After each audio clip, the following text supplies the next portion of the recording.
नमस्कार। राजस्थान की धरती पर नजर डालें तो ये जो विशाल दुर्ग खड़े हैं, ये सिर्फ पत्थर और चूने की इमारतें नहीं हैं।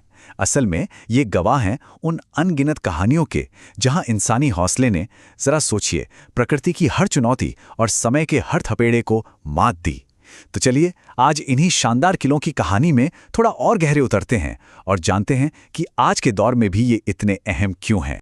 तो सवाल ये उठता है कि आखिर एक किले को अजेय बनाता क्या है? क्या वो सिर्फ उसकी ऊंची ऊंची दीवारें होती हैं, या फिर इसके पीछे कोई गहरा राज छिपा है? चलिए आज मिलकर इसी सवाल का जवाब ढूंढते हैं।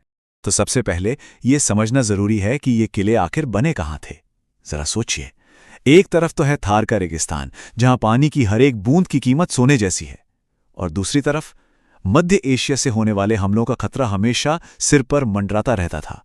अब ऐसे मुश्किल हालात में इतने विशाल किले खड़े कर देना और उन्हें आबाद भी रखना, ये वाकई किसी चमत्कार से कम नहीं था।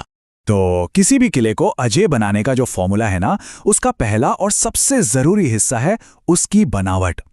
ये किले इंजीनियरिंग के ऐसे बेजोड़ नमूने हैं जिन्हें भूगोल और रणनीति दोनों को दिमाग में रखकर बनाया गया था। देखिए, राजस्थान के ज्यादातर बड़े किले गिरिदुर्ग कहलाते हैं। गिरि मतलब पहाड़, यानी इन्हें पहाड़ों की सबसे ऊंची चोटियों पर बनाया गया था। अब इसका फायदा साफ था। एक तो कुदरती तौर पर ही इतनी ऊंचाई मिल जाती थी कि दुश्मन नीचे ही रह जाता था, और वहां से दुश्मनों पर नजर रखना और जरूरत पड़ने पर हमला करना दोनों ही बहुत आसान हो जाता था। मिसाल के तौर पर कुंभलगढ़ किले को ही देखिए। इसकी जो भारी दीवार है वो पूरे 36 किलोमीटर तक फैली है। पता है, ये चीन की महान दीवार के बाद दुनिया की दूसरी सबसे लंबी दीवार है। जरा सोचकर देखिए कितनी पीढ़ियों की मेहनत लगी होगी इसे बनाने में। और अगर कुंभलगढ़ की दीवार अपनी लंबाई के लिए जानी जाती है, तो बूंदी का तारागढ़ किला अपनी ऊंचाई के लिए। यह किला 1426 फीट की बुलंदी पर बना है, मतलब किसी भी हमलावर फौज के लिए एक सीधी और लगभग नामुमकिन चढ़ाई। कुंभलगढ़ की ऊंचाई के बारे में तो इतिहासकार अबुल फजल ने जो लिखा है वो कमाल का है। उन्होंने कहा था कि ये दुर्ग इतनी बुलंदी पर बना हुआ है कि नीचे से ऊपर की तरफ देखने पर सिर से पगड़ी गिर जाती है। ये शब्द आंकड़ों से कहीं ज्यादा उस एहसास को बयां करते हैं जो इस किले को देखकर होता है। एक ऐसी ऊंचाई जो इंसान को सच में बहुत छोटा महसूस करा दे। लेकिन रुकिए, सिर्फ ऊंची दीवारें और मजबूत पत्थर किसी किले को महीनों या कभी-कभी तो सालों तक चलने वाली घेराबंदी में नहीं बचा सकते। असली चुनौती तो थी किले के अंदर जीवन को बनाए रखना, और यहीं इन किलों का असली रहस्य सामने आता है। और ये रहस्य था जल प्रबंधन, यानी वाटर मैनेजमेंट। देखिए, सूखे राजस्थान में जहां पानी सोने से भी ज्यादा कीमती था, इन किलों के अंदर पानी की पक्की व्यवस्था करना ही उनकी असली ताकत थी। ये सिर्फ एक सहूलियत नहीं थी, ये तो जिंदा रहने की गारंटी थी। अब ये सिस्टम सुनने में बहुत सरल लग सकता है, पर था बहुत ही असरदार।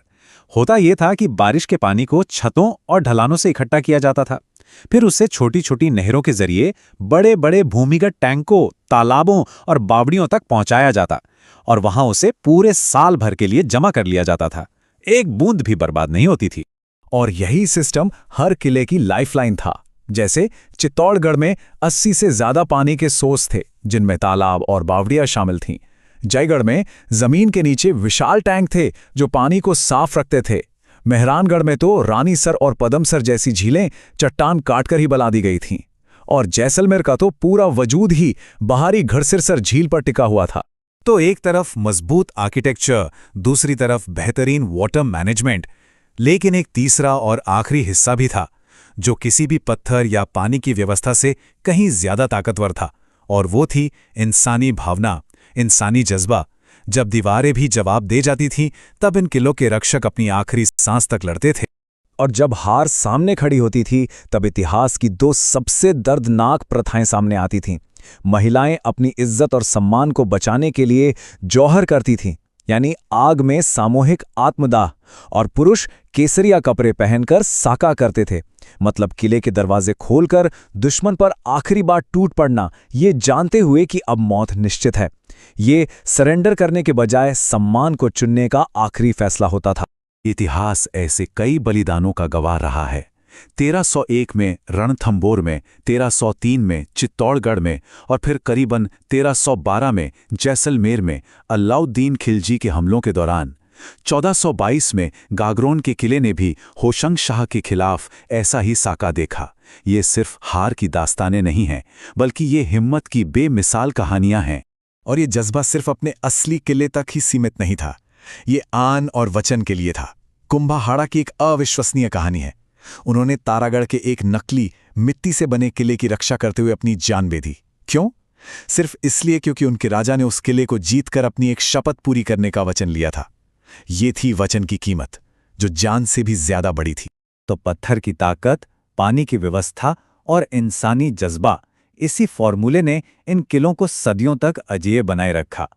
तो चलिए अब देखते हैं कि आज के ज़माने में इनकी विरासत क्या है। साल 2013 में पूरी दुनिया ने इनकी अहमियत को पहचाना, जब यूनेस्को ने राजस्थान के 6 पहाड़ी किलों चित्तौड़गढ़, कुंभलगढ़, रणथंभौर, गागरोन, आमेर और जैसलमेर को एक साथ वर्ल्ड हेरिटेज साइट यानी विश्व धरोहर स्थल घोषित किया। और ये उनके बदलते रूप को दिखाता है। जो किले तब सैन्य ताकत और शाही निवास का प्रतीक थे, वो आज पूरी दुनिया की साझी विरासत बन चुके हैं। बल्कि जैसलमेर का किला तो आज भी एक जीवंत किला है, जिसके अंदर हजारों लोगों की आबादी रहती है। वहां इतिहास आज भी जिंदा है, सांस ले रहा है। तो आखिर में ये सवाल जरूर सोचना चाहिए कि ये दुर्ग हमें सिर्फ इतिहास के बारे में ही नहीं, बल्कि मुश्किल हालात में इंसानी सूझबूझ और हिम्मत के बारे में क्या सिखाते हैं। ये हमें बताते हैं कि कैसे सबसे मुश्किल परिस्थितियों में भी इंसान अपनी बुद्धि और अपने हौसले से ना सिर्फ जिंदा रह सकता है, बल्कि एक ऐसी विरासत भी